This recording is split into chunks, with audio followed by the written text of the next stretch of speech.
Those who stormed this Capitol, and those who instigated and incited, and those who called on them to do so, held a dagger at the throat of America.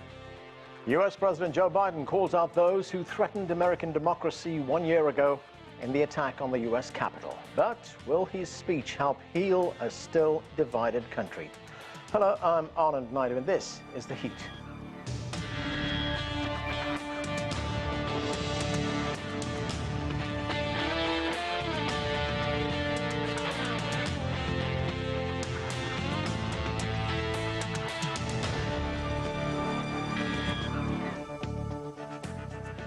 President Biden made it clear in a speech at the U.S. Capitol on Thursday that he holds Donald Trump responsible for inciting crowds that stormed the U.S. Capitol on January 6th. Biden and Vice President Kamala Harris honored U.S. law enforcement and Republican and Democrat lawmakers who defended the U.S. Constitution 1 year ago. To date, the U.S. Department of Justice has charged more than 700 people for their role in the riots. CGTN White House correspondent Nathan King begins our coverage. And Nathan, President Biden spent a lot of time blaming former President Donald Trump in that speech. What was the takeaway, and has there been any kind of response from Trump himself? Well, yes. Without naming the former president, he basically directly attacked him and blamed him for all the events leading up to and the events on January 6th last year. It's quite incredible. President Biden has spent most of his first year in office avoiding talking about Donald Trump in any way at all, but he used his speech in the middle of the Congress behind me here to basically lay the blame squarely at Donald Trump's door and basically accuse him of championing his own ego over American democracy. Let's take a listen. We must be absolutely clear about what is true and what is a lie. And here's the truth. The former President of the United States of America has created and spread a web of lies about the 2020 election. He's done so because he values power over principle, because he sees his own interest as more important than his country's interest, than America's interest, and because his bruised ego matters more to him than our democracy or our Constitution. He can't accept he lost. And basically said that he had a dagger at the throat of America. Quite incredible stuff. And also what's interesting politically, I think, is drawing this line between the big lie after the November 3rd election, which, of course, Joe Biden won, all the way up to the events of January 6th. And, of course, that ties into the investigations that we are having. Now, in terms of Donald Trump, he was meant to give a press conference but cancelled it a couple of days ago from his retreat in Mar-a-Lago. But he immediately sent out statements. Remember, it's not on Twitter. He's banned from that. Essentially saying that Biden was using this to deflect from his own failed domestic agenda and also accusing the Democrats of getting away with things. Not immediately saying they stole an election, which he normally says. Of course, that's not true. There is a feeling that Donald Trump may be feeling a little bit under pressure because his advisors and others are being called to account for what happened on January 6th and their potential involvement in it in the days and, of course, hours leading up to it. We heard his speech that day. We've got to fight for our country, etc. But there was a lot of behind-the-scenes pressure as well. All that, of course, yet to come out, Anand. Nathan, you know, the country came together in solidarity after the September 11th attacks. But if we look at this, it still remains deeply divided after the January 6th attacks. I mean, how does the U.S. move forward? Yeah, briefly came together after September 11th. It was a lot shorter than people remember. I was there, but you're right. And Kamala Harris, the Vice President, used her speech to basically tie in January 6th to September 11th and, of course, December 1941, the attack on Pearl Harbor by Japanese forces. Well, this is a lot different because this came domestically and is a festering wound on the body politic, but there were many before them. There have been divisions in American politics going back to the birth of the Republic. However, they have been whipped up into a frenzy. You can't go on social media these days without seeing one argument or another. The cable TV shows point fingers at each other for representing the left and the right. And let's face it, The rhetoric of Donald Trump over the last 4 years that he was in power did not help either. How does it come together? Well, there was a call of unity here from the president, but immediately you can imagine Democrats were praising him for going after Donald Trump, and Republicans were criticizing him for being divisive and trying to take political opportunity from the tragedy of last year. So the answer is, I don't think things change anytime soon, do they? Thanks, Nathan. That's CGTN White House correspondent Nathan King reporting there. Well, Appreciate it. For more now, let's bring in our panel. Joining us from San Francisco is Lincoln Mitchell. He's an adjunct associate professor of political science at Columbia University. From Washington, D.C., Ameshia Cross is a Democratic strategist and political commentator. Joseph Williams is a senior managing editor of Color of Change, and Melik Abdul is a Republican strategist, writer, and political analyst. Thank you, everyone, for being with us. Melik Abdul, let me start with you. You know, there was a tough address from President Biden at the Capitol today, Thursday, in the morning. He didn't name, as our correspondent pointed out, he didn't name former President Donald Trump, but apportioned much of the blame in that direction. Let's listen to a little bit more of what President Biden had to say. We saw with our own eyes rioters menace these halls, threatening the life of the Speaker of the House, literally erecting gallows to hang the Vice President of the United States of America. What did we not see? We didn't see a former president who had just rallied the mob to attack, sitting in the private dining room off the Oval Office in the White House, watching it all on television and doing nothing for hours as police were assaulted, lives at risk, the nation's capital under siege. So, Melik, what do you make of President Biden's speech and his point that the former president, Donald Trump, just sat there and did nothing? Well, this is pretty much what we would expect from Joe Biden. These were the same criticisms that they leveled in January when these things, January of last year, when this actually happened. So I'm not surprised that he's taken a very tough approach. Obviously, it is not in keeping with what he talked about bringing the country together. A lot of what Joe Biden said, these are actually political arguments. He's actually making criminal, essentially criminal prosecutions in his statement. But the problem is that nothing Joe Biden actually said as far as Donald Trump's responsibility, which is more so a moral responsibility than a criminal responsibility. Part of the challenge that Democrats have had and people who have taken issue with Donald Trump in response to this is they've kind of fed into this narrative where they pile on or they do things that go far beyond where we should be. They're calling this an insurrection, even though the federal government itself said that this is not an insurrection because it is a specific legal term that carries legal meaning, so they don't want to use that type of terminology. So I'm not surprised this is what Joe Biden has said about this. I imagine that this will actually continue probably on into the midterms this year. It's not surprising, but Donald Trump has not been found guilty of any of those things, nor has he been charged with any of the things that Joe Biden is saying as far as his role in the riot itself, which all people should actually condemn. Ameshia Cross, what do you make of Melik's point that President Biden could have brought the country together with this speech? Was this a missed opportunity to reach out?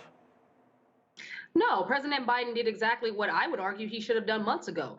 Make it very plain how we got to January 6th, the level of instigation that then President Trump actually utilized by pushing the big lie, by arguing that there was election fraud, where after time and recount after recount and, court case after court case, all of those things were proven false. But more importantly, then President Trump was an autocratic leader. He was someone who was willing to do anything to stay in power, up to and including inciting violence.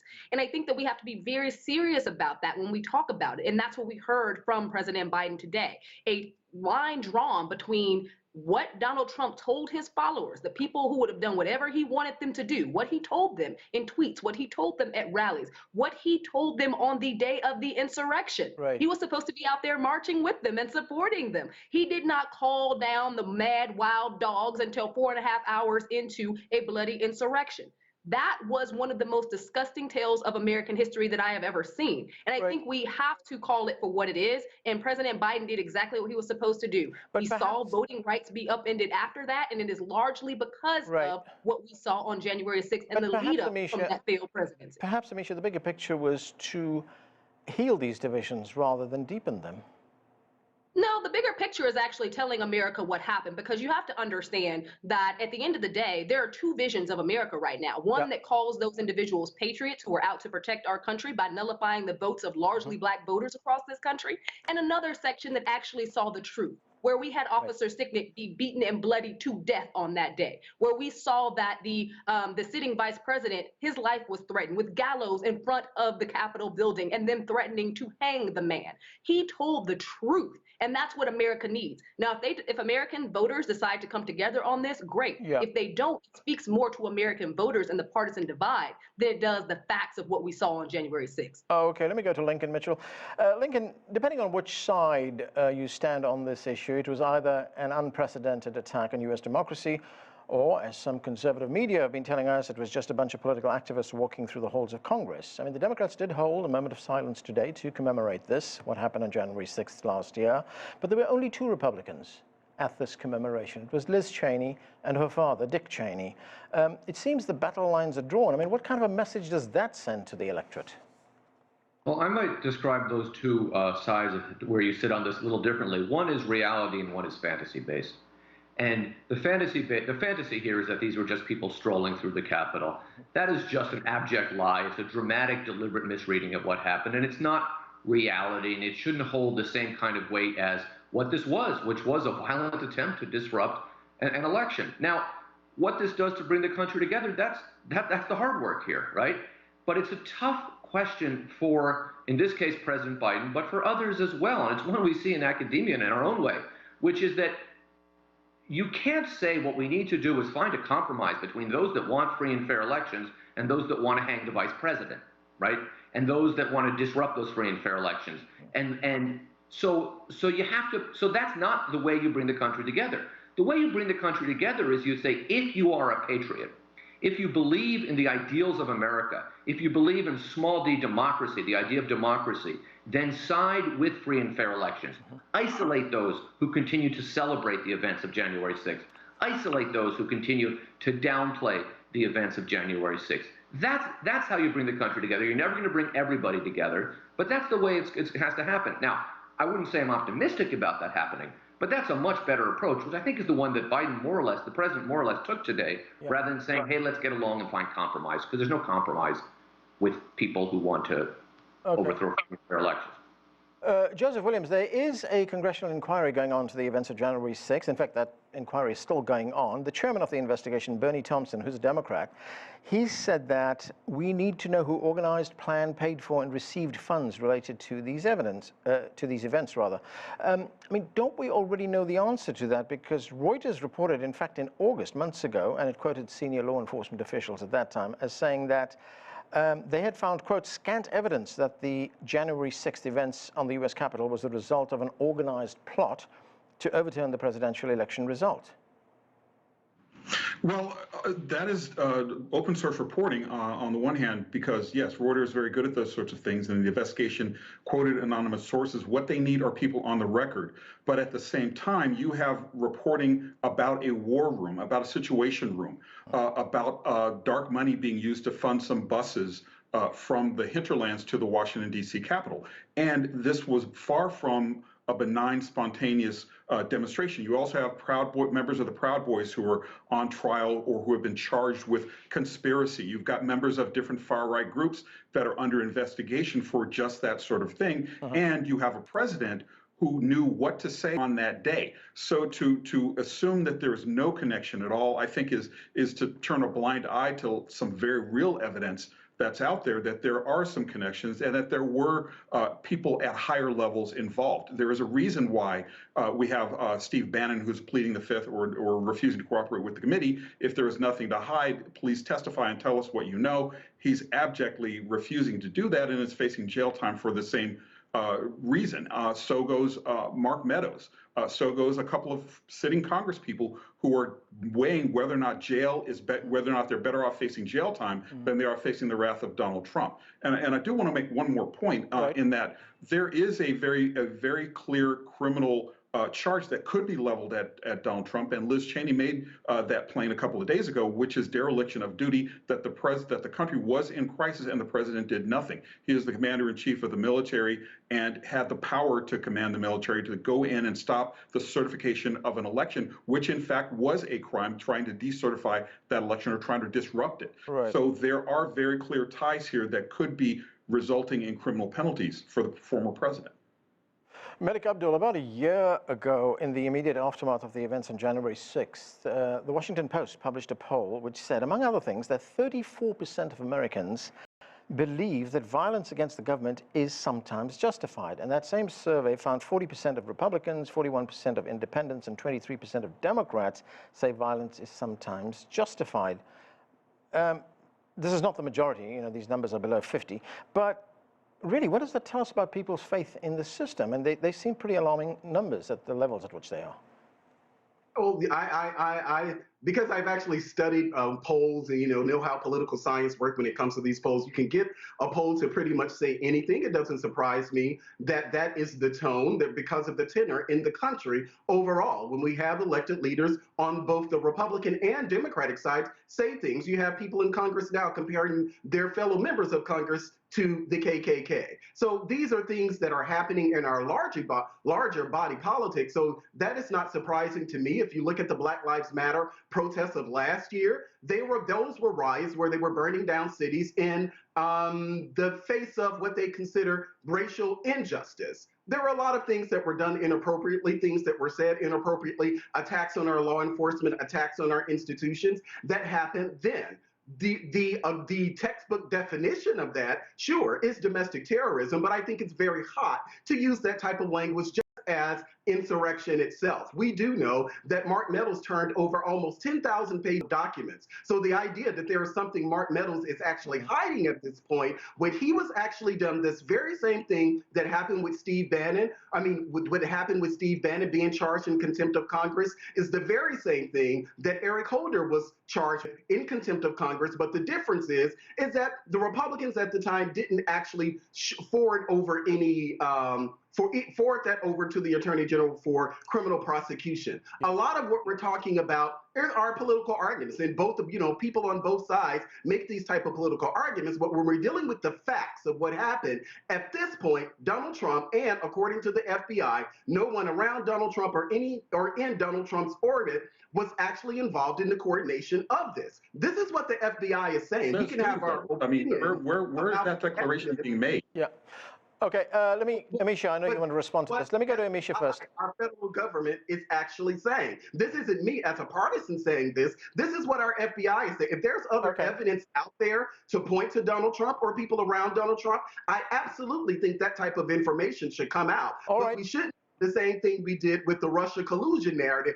Carry this notion that somehow Donald Trump committed treason by colluding with Russia to steal an election when there is no evidence to actually say that. Okay, Melik, I'm going to give Ameshia a chance to respond to this. Go ahead, Ameshia.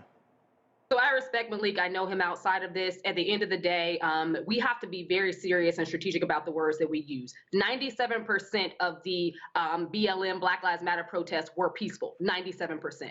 What we saw on Insurrection Day was an outmanned, outgunned police force, the Capitol Police as well as the DC Police, who had nothing to protect themselves or those in the Capitol. The direct chain command of the White House could have fallen that day. There were bombs that were placed at the DNC. Guess who was at the DNC on that day? Vice President Kamala Harris. We have to be very real about the evidence that has been presented thus far in the text messages, as well as the people who have flipped from Donald Trump's own orbit. We hear from Stephanie Grisham, the former White House press secretary, who has talked about how he gleefully watched and cheered on from the White House what was happening on January 6th, and talking about how much his people loved him to be out here acting a fool and being willing to kill for him. That is what happened. This is a brute force former president a president who was excited by violence, a president who actually instigated violence in many of his speeches, talked to his followers about beating people up. He was encouraged by this. He even wanted to see it at his own rallies. If someone booed him, beat them up. If someone was against him, beat them up. Use whatever is at your command. I feel like we have to be real about who former President Trump is, what he designed, and how he led his people. He was an autocratic man, a man who had no values or moral sense about himself, and a man who did take his oath of office seriously, but was determined to stay in power no matter what. And that what was actual voters. The voters said no. The voters said no. They wanted him gone. They didn't want all Republicans gone. On down the ballot, they voted for Republicans in Congress. They voted for Republicans at the state and local level. They voted no on Donald Trump, and he could not handle it. And that's how we got that violent insurrection. Okay, Lincoln, I want to go to the broader impact of what happened on January 6th last year. You wrote an analysis about the likelihood of these political divisions that we're seeing right now leading to a civil war. But you point out in this analysis that you're not talking about a traditional civil war here with one army pitting itself against the other, you know, a blue army against the red army or something like that, but something else which could be a lot more chaotic. Talk to us about that. Well, this talk of civil war that's been thrown around a lot, not just since January 6th, but in the period leading up to that as well. And a lot of Americans, particularly Americans who don't study and work in the rest of the world, and I've worked in post-conflict societies, you know, in many, many parts of the world, when they think of civil war, they go back to our own civil war, which is horrible and bloody, but where there were two sides and two armies and a group of states seceded, and they have some kind of vision of, you know, California leaving or the Northeast and, you know, some kind of division like that. But civil war in the United States, and I want to stress that I don't think this is an impossibility. I think a better way to understand that concept is civil unrest, chaos, and instability, which would lead to violence, economic collapse, and the like. And that is what we are approaching here. That is what we are approaching here. That is where this anger, this violence, this notion that, you know, this election was stolen. I mean, regardless of what we think of the events of January 6th, we have a lot of data that suggests a big majority of the Republican Party believes that this election was stolen from Donald Trump and support Donald Trump for president in 2024. And those are not harbingers of stability. The fact that Joe Biden's speech today, and I think of four of us on this panel might have four different opinions on what we thought of that speech, but I submit that we would all agree that it's not going to move a lot of voters, right? So we're pretty far down this road, but the road is going to lead to something where there's going to be no winners if we get to a next American Civil War. The stakes here are much higher than many Americans think, and they throw those terms around way too casually, and often, forgive my language, way too ignorantly. Joseph Williams, you know, Lincoln was talking there a moment ago about the very high number of people who believe that President Biden did not legitimately win the election, and he's not the legitimate president. I mean, that's despite innumerable investigations, independent investigations that have been carried out. That's besides innumerable court rulings that have been made, but it's still a significant number of people. 40% of people in the United States don't believe that. Does the process, I mean, is there a risk of the process being delegitimized here? Well, certainly the risk is high, given what Lincoln just said is quite sobering, and not the first time I've heard and or read about the prospect of a civil war heading across the United States, and that war not being like the blue versus gray, but being asymmetrical, being bombings here, assassinations there, strike forces here and there. We saw almost a picture of it, or a preview of it, when Governor Whitmer faced a kidnapping plot in Michigan by the self-styled Wolverine militia. I mean, if that doesn't tell you where we are as a country, I don't know what will. And certainly the fact that we have such stark divisions and facts can't even be agreed upon. I mean, one of the lines from Biden's speech was that we used to have disagreements about ideology. Now we're disagreeing about facts. That's not a good place for the country. I do fear that things are going to get worse if they get better. And I do think that we're a real moment of peril here. Yeah. Melik, what is your view on this? I mean, that was indeed a very sobering assessment there by Lincoln Mitchell, that we could have these militia battles taking place across the country, civil unrest, the kind of bombings that Joseph Williams was talking about there. What's your view? I think that's very hot language. I don't think that we're approaching a civil war. I think a lot of times what me and media do, we actually focus on the worst case scenario. Obviously, anyone who has any academics, these are people who have research and data that back this up. These are polls, these are surveys. These are legitimate. Okay, Joseph, I believe you. finish Let your Melik point. finish. Go I ahead. believe you finished your point, and what I would like to do is to actually finish my point respectfully, colleague on the panel. I would like to actually finish Go ahead. what Go I'm ahead. saying. Interrupting me. So my point is that none of these things are surprising. We know that there was a guy who tried to mow down Republicans and almost assassinated Steve Scalise. That was a political thing that actually happened. We know that. That doesn't mean that we're actually approaching a civil war. What's happening in Kazakhstan right now, where they're actually rebelling against their own government, that is something that I would actually probably call approaching a civil war, not what we're having here in the United States, where a lot of this stuff is actually dictated by political differences. If you are a Republican, you think this. If you are a Democrat, you think this. And because we exist in tribes, no one is interested in finding a middle ground at all. So we get on platforms like this and use a very lot of hot language that may trend well on Twitter, but it doesn't actually deal with the reality of the ground of where we're going as a country. Donald Trump should be criticized for his role on January 6th, but it's not Pearl Harbor. It's not, another civil war that approaching or things like that. I don't believe that. I don't believe that that's where we're going. I believe that we actually have come a very long way in this country, and I don't see any scenario where we approach these type of civil war. We are rapidly, on social media, but that's not where we're going. Okay, we're rapidly running out of time. I want to get a quick response from Joseph Williams. Go ahead, Joseph.